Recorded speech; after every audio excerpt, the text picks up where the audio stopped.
Plastic alternatives, the best way to remove and minimize our waste.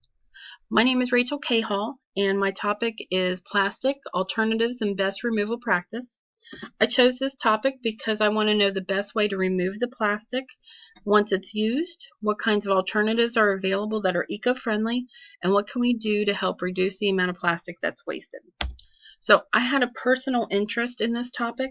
I used to work for Huhtamaki, the maker of Chinette plates. They use recycled paper in some of their products, and then their paper scraps they actually recycled into paper pulp molded trays for the fast food industry. They're usually used as cup holders at places like Wendy's and McDonald's, and Chipotle uses them for burrito bowls. They manufacture paper food trays for schools in California where there are anti-styrofoam laws.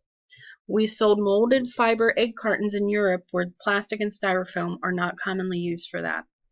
All Huhtamaki's products and Chinette products are not biodegradable, but a lot of them are, and that is the idea for this project. So what's the best way to remove the plastic waste? Should we incinerate it? Should we recycle it? Should we put it in a landfill? What if we can't reuse it? Reusing or recycling is the best way to handle plastic waste, but 91% of the plastic we use is never recycled. This method is not fully utilized due to the difficulty with the collection and sorting of plastic waste. Landfalls are a waste of space, and plastic can end up polluting the ground. Incineration can regain some of the energy from the plastic, but it can also pollute the air. PVC and other additives are mixed into the plastic waste, and their incineration leads to the release of dioxins. Should we even burn plastic?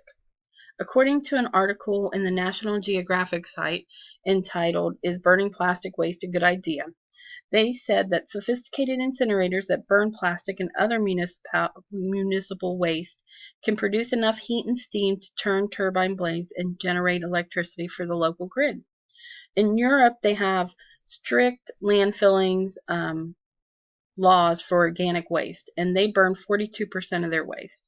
In the U.S., we burn 12.5.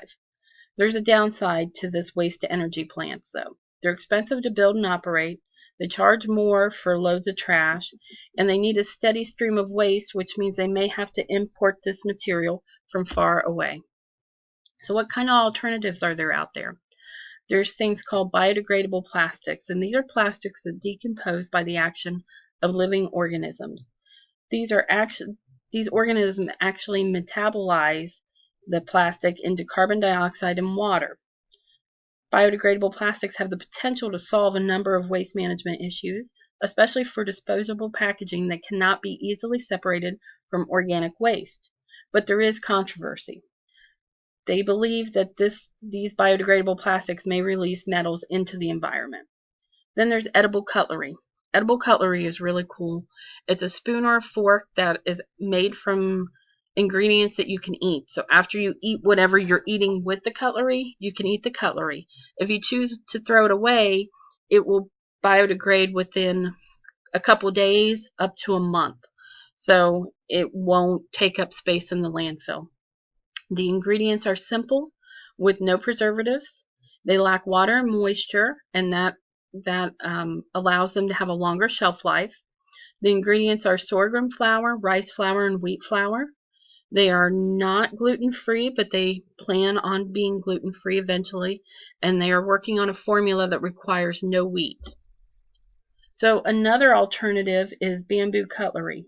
Here's a listing from Amazon for 200 pieces of disposable cutlery. It's biodegradable and it is compostable. It's almost the same cost as plastic cutlery would be. Here's a short clip on how much plastic we're swimming with in the ocean currently.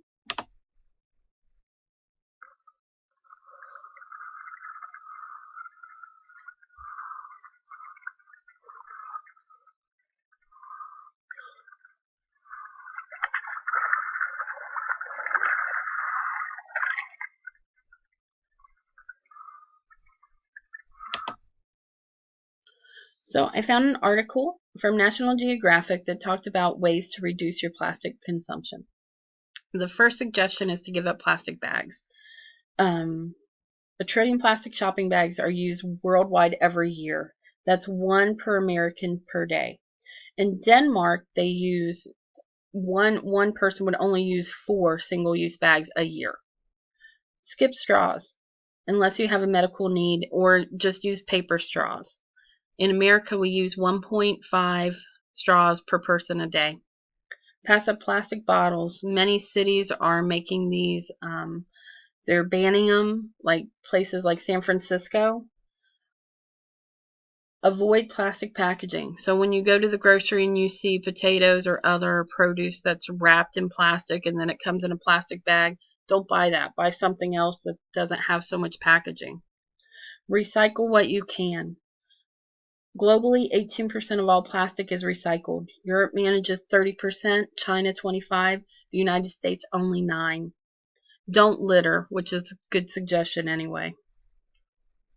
So I was listening to a TED Talk, a podcast at work by David Katz, and I found it really eye-opening. I have a link to the website which has the TED Talk. I think everyone should watch it. He had a totally different idea of how to deal with the plastic waste that ends up in the ocean. So the name of the thing that he came up with is the plastic bank.